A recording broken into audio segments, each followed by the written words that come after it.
Bonjour à tous, bienvenue chez Club Experiences, nouvelle vidéo. Je suis Claude Epouly-Bombogo, avocate au barreau de Poitiers, médiatrice inscrite à la Cour d'appel de Poitiers et associée de la CELAL Club Avocat Médiateur. J'interviens principalement dans les domaines suivants: droit pénal, droit civil, droit de la famille et du patrimoine, et enfin droit des affaires. Comme je vous l'ai déjà précédemment indiqué, je me propose sur cette chaîne YouTube de vous partager du contenu en lien de manière générale avec le droit et en lien avec mon histoire personnelle, avec mes activités. Euh, Avant de passer au sujet de cette vidéo que vous avez déjà lu en titre, je vous adresse mes vœux les meilleurs pour cette nouvelle année 2025. Je vous souhaite d'abord et avant tout la santé mentale, la santé physique, parce que si vous n'avez pas la santé, vous ne pouvez pas faire ce que vous avez à faire, vous ne pouvez pas avoir tout le reste. Je vous souhaite par la suite un entourage de qualité, parce que c'est notre entourage qui nous accompagne, qui nous drive, qui nous emmène là où on doit aller aussi. Euh, de l'argent, forcément, du flou, parce que ça aide au quotidien. Je vous souhaite de l'amour, parce que l'amour aide à se dépasser. L'amour aide à accomplir même l'impossible. Et de manière générale, je vous souhaite la paix. Je vous souhaite la paix parce que lorsqu'on a la paix du cœur, on peut tout accomplir. On peut survoler les difficultés, on peut aller le plus haut possible. Donc, je vous souhaite la paix. Voilà. Ceci étant précisé, je vais aborder directement le thème que vous avez pu voir déjà, qui est la puissance de l'échec. J'ai connu des échecs cuisants dans ma vie et ces échecs m'ont à chaque fois fait passer à un niveau supérieur. Ces échecs m'ont appris en fait des choses et c'est ce que je voudrais partager avec vous aujourd'hui. Je vais vous raconter du coup une partie de ma vie, une histoire qui date d'il y a quasiment 10 ans maintenant. C'est la fois où j'ai raté l'examen d'entrée en école d'avocat. Donc, il y a quelques années, du coup, je rêvais d'être avocat. Je rêvais d'être avocat et il faut savoir que pour rentrer en école d'avocat, pour être avocat, il y a en fait deux possibilités. Soit on passe l'examen d'entrée en école d'avocat, soit on passe par une passerelle, une équivalence. La passerelle, en fait, ça concerne ceux qui sont doctorats en droit, les magistrats, les juristes qui ont plus de 8 ans d'activité ou alors des confrères extérieurs ou autres professions. Je venais d'avoir mon master 2 en droit des propriétés intellectuelles et je ne souhaitais pas spécialement passer peut-être par une thèse pour éviter de passer cet examen-là qui est officiellement un examen d'entrée en école d'avocat, mais qui officieusement est littéralement comme un concours. Je ne saurais pas vous expliquer pourquoi, mais c'est un examen qui est extrêmement difficile à obtenir et c'est un examen qui est grand en fait, et oui, il est vraiment très très difficile. Euh, Cet examen est appelé communément CAFPA, qui en réalité est l'examen euh, pour accéder aux centres régionaux de formation pour la profession d'avocat. C'est ce qu'on appelle communément le CFPA. Donc, j'appréhendais, j'ai beaucoup douté. Je n'avais pas forcément énormément de personnes dans mon entourage qui avaient un parcours similaire au mien et qui l'avaient obtenu, de telle sorte que je ne savais pas en fait comment je pouvais faire pour y arriver tout simplement, mais j'avais la conviction dans mon cœur que c'était ce que je voulais et qu'il fallait que je me lance. Donc c'était une année déjà assez difficile parce que voilà, je ne savais pas est-ce que j'y vais, je n'y vais pas. Je travaillais à côté pour financer mes études dans une ville dans laquelle j'étais arrivée il y avait à peu près un an et demi. Une ville que je détestais absolument. J'ai appris à m'y faire après, mais je détestais littéralement cette ville. Je n'avais qu'une envie, c'était de m'en aller. Donc, c'était une année difficile.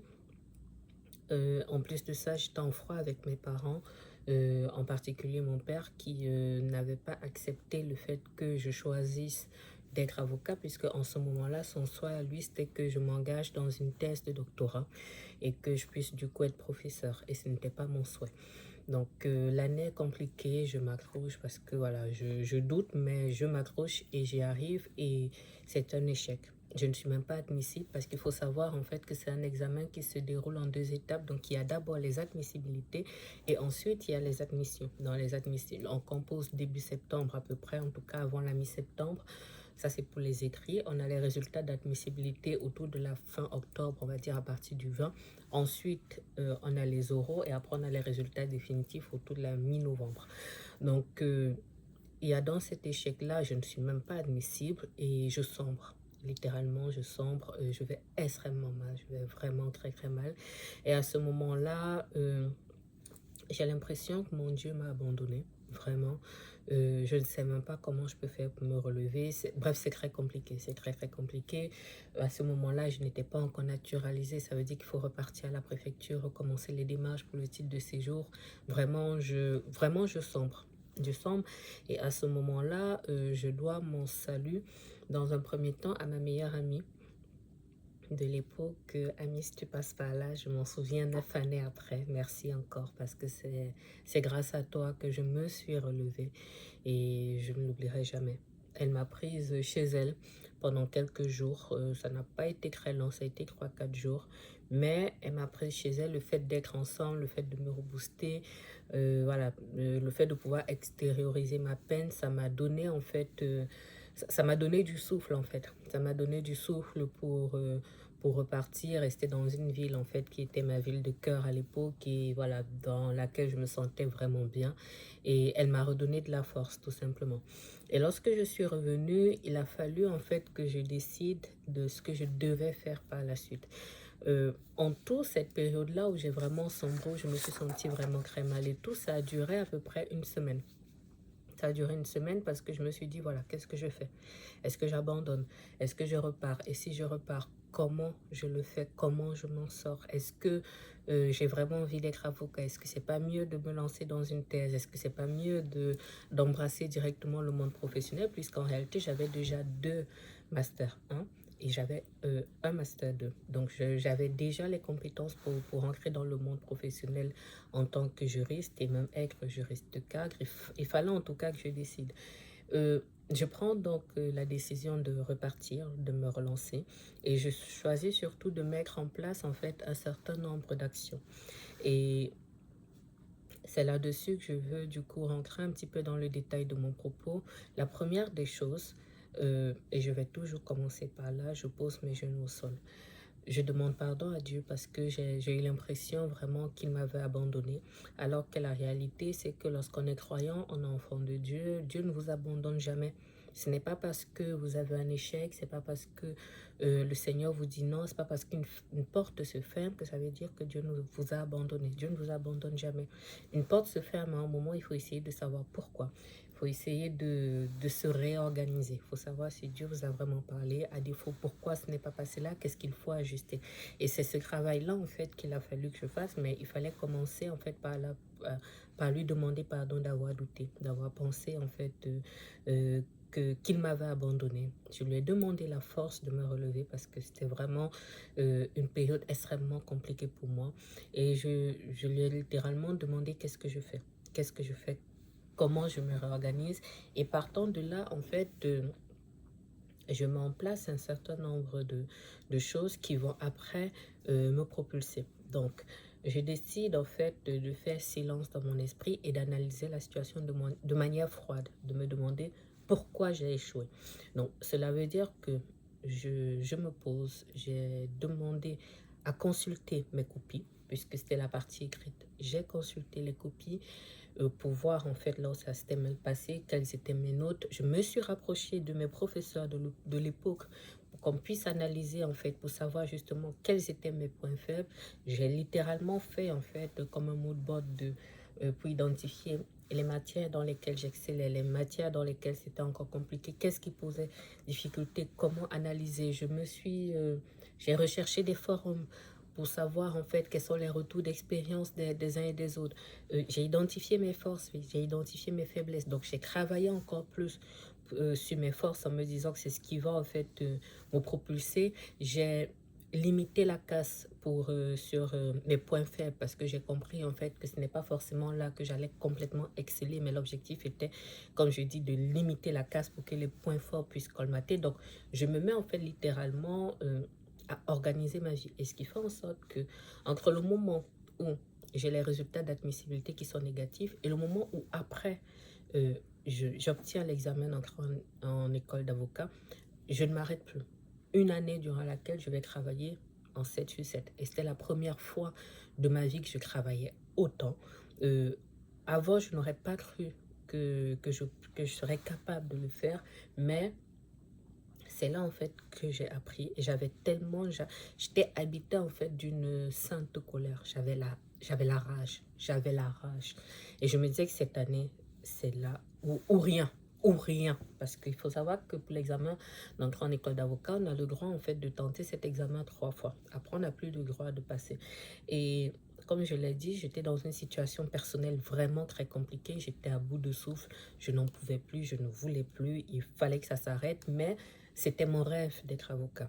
C'était mon rêve et je ne me voyais pas faire autre chose et je ne me voyais pas me lancer dans une thèse, peut-être 5 6 7 ans, tout en travaillant à côté et puis après passer encore la passerelle, puisque après, quand vous intégrez en fait un CAFPA, vous avez encore, on va dire, à la louche 2 années de formation pour ensuite obtenir le CAPA, le certificat d'aptitude à la profession d'avocat. Donc c'était hors de question pour moi.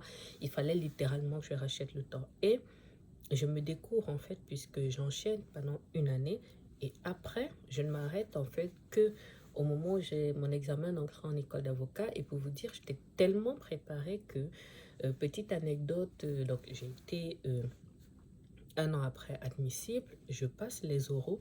Le dernier examen oral qu'on passe, on appelle le grand tour. En fait, le grand oral, c'est un examen d'1 heure où vous avez un sujet en fait à travailler, que vous étudiez, vous faites une présentation devant 3 professionnels du droit, donc un magistrat, un avocat et un professeur d'université.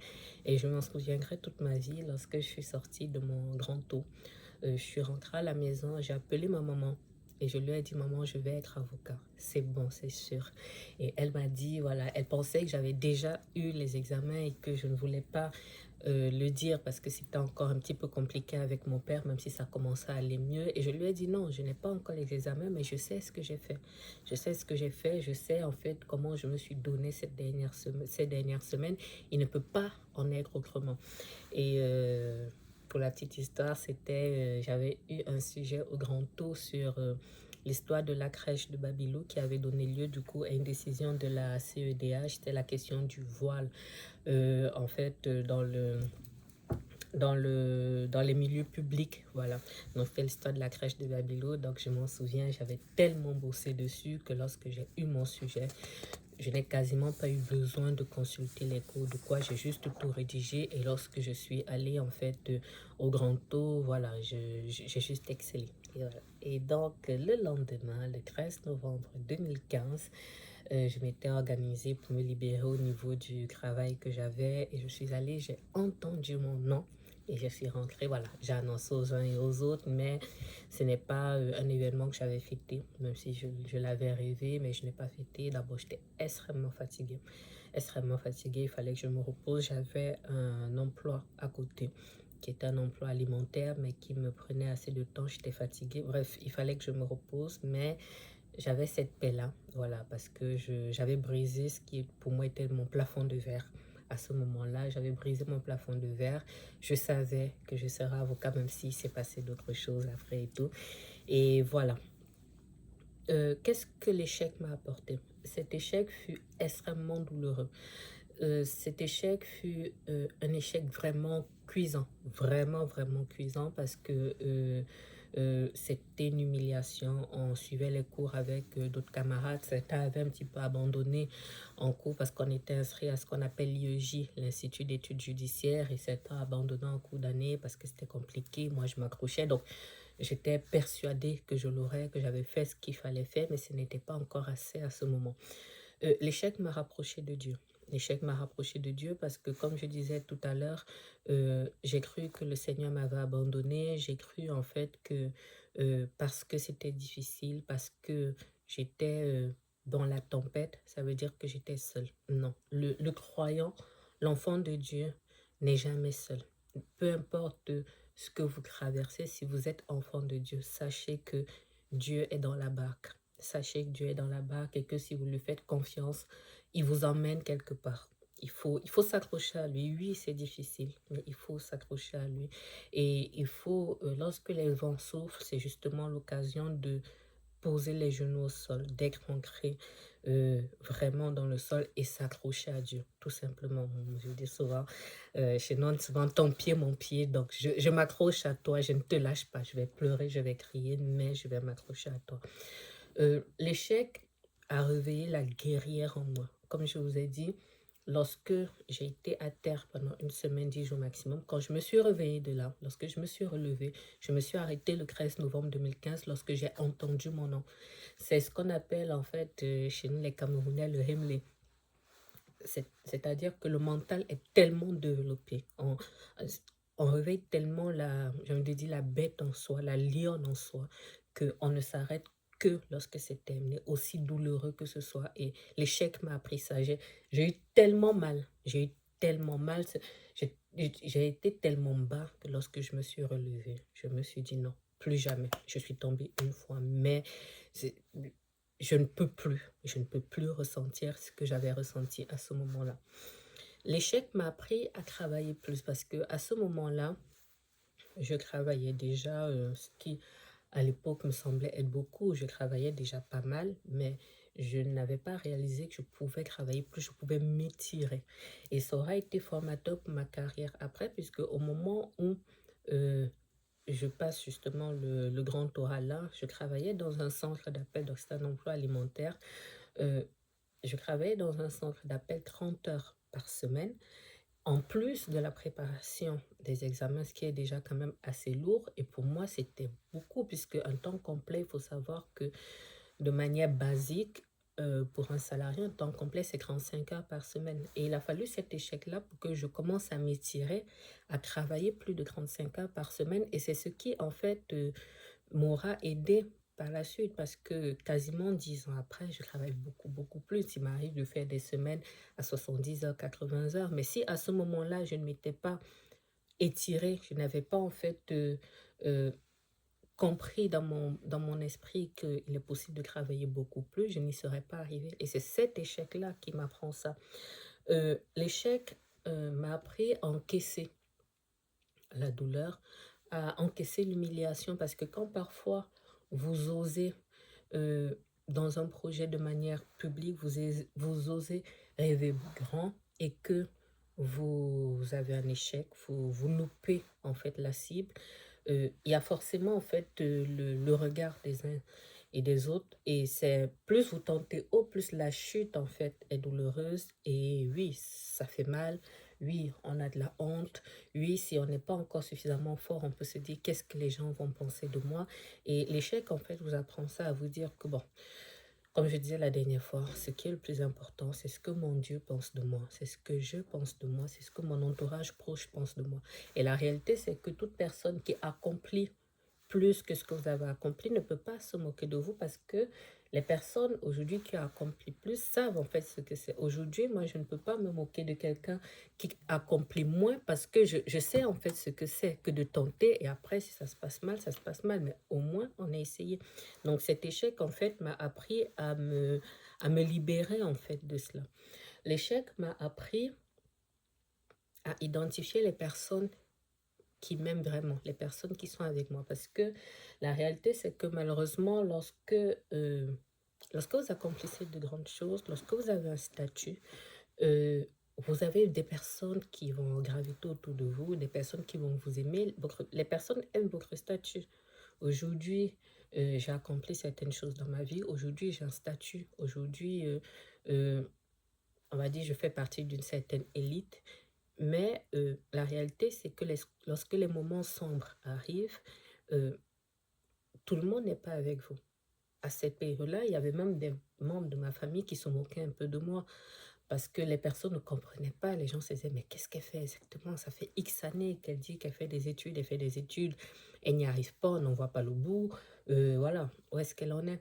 Mais il y a aussi ces personnes-là qui sont vos vraies personnes qui se soucient vraiment de vous, qui vont se dire, voilà, comment je peux faire pour t'aider? Je t'aime envers et contre tout, que tu aies un statut ou pas, je suis avec toi. Et c'est en ça, en fait, que l'échec aide. L'échec, en fait, vous aide à savoir qui est à côté de vous. L'échec vous apprend, l'échec m'a appris à grandir dans le silence. C'est un petit peu le système de la graine qui est enfoui en terre et qui doit mourir. L'échec vous apprend à mourir, à vous-même, à travailler dur et à grandir vraiment dans le silence, à s'étirer.